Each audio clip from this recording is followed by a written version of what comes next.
the TikTok grand distraction. I'm bewildered by the TikTok hoopla. It is clear the congresspersons know absolutely nothing that they're talking about. As a software developer who has written TCP/IP software and programmed microprocessors on the bit level, I can tell everyone in clear fashion that we are wasting a lot of time on this issue on false premises. In the process, people who have built vertical businesses on this platform are likely panicking, and they shouldn't be panicking. I find it ironic that we are quick to jump on foreign companies like TikTok, but do not do so on foreign companies that truly cause American harm. One has to wonder if the ultimate goal is to remove a competitor that figured out how to build a more engaging app than most companies. It would easy to create a TikTok knockoff that uses multiple American-based servers that transfers information to Chinese servers through transient servers virtually undetected. If we were serious about keeping people's information private, we would make it illegal to collect the data in the first place, but most people voluntarily provide the data for convenience. Brett Wilkins from Common Dreams wrote the following.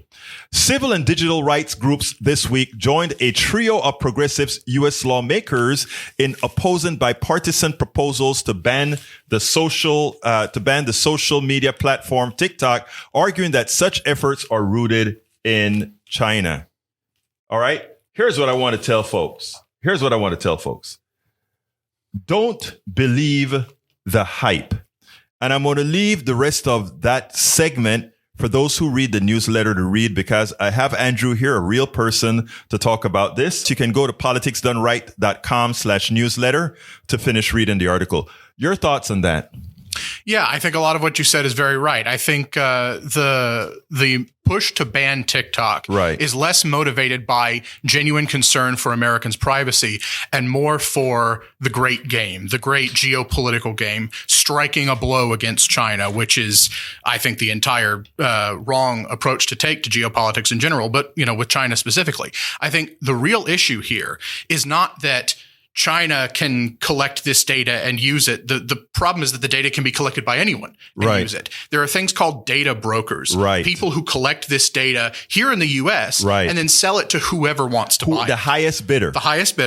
Who can be the Chinese government if they want to, but is more often American companies like Facebook and Google, and even the U.S. government, the NSA, the CIA, the FBI, these sorts of three-letter agencies.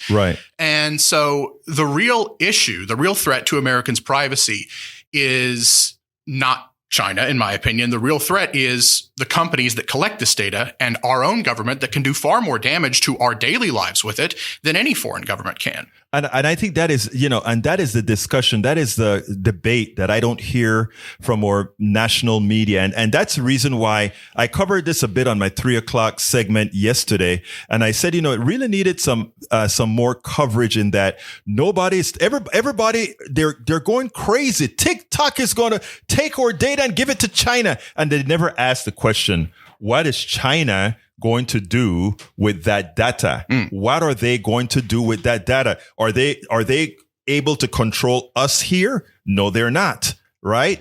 They may do some kind of campaigns like what Donald Trump did under the auspices of Russia.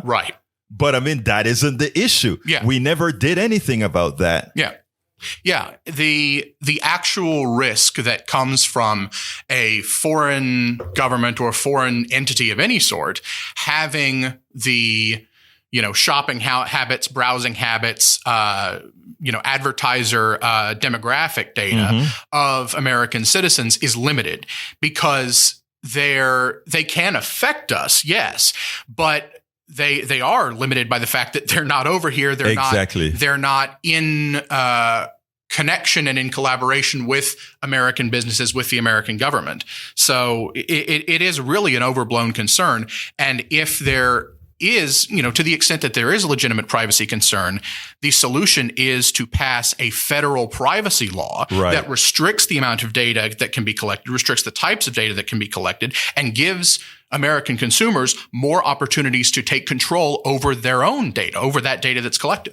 Maybe like they could follow what many of the like European countries are doing. The General Data Protection Regulation. Yeah. Right. So, you wonder at times. So, folks, give us a call. I would like to hear some of your thoughts on TikTok. Should we really restrict TikTok? Should we really be concerned about TikTok? Should we really fear that somehow TikTok is going to take our data and give it to China and let China do something with it? Go ahead, Tori. Yeah, I've got some thoughts on China and TikTok. Fine. They want to get into the U.S. Hearts and minds via TikTok, or whatever they're doing, distract people with entertainment, which is, what Hollywood and all the big media has been doing here for years. But I think it's tit for tat. Let free media, let U.S. companies have free media in China.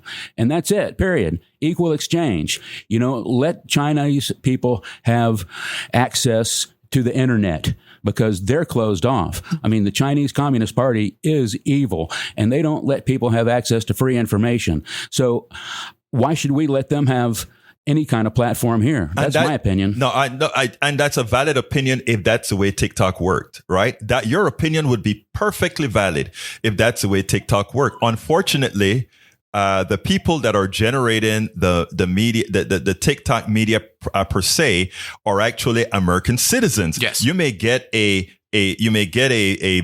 media blast, or they may influence some American citizens to do something, but it is the people that are putting media on TikTok are bona fide American citizens, right, or European citizens. So I don't think, when folks says, well, let us into China, yeah, it would be nice if they let us into China. Sure. But the thing about it is the people that TikTok is letting into America aren't Chinese. Or the people that TikTok is letting into America are American citizens. So right. TikTok is no different than Facebook. It's no different than Instagram. And guess which foreign company influenced us in the last election?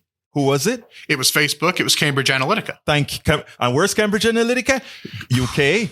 It was the UK. And not only was it the UK, Cambridge Analytica, but do remember that the people that influenced the election then by all the bots in Russia, and this is all of this is quantifiable and verifiable. Yeah.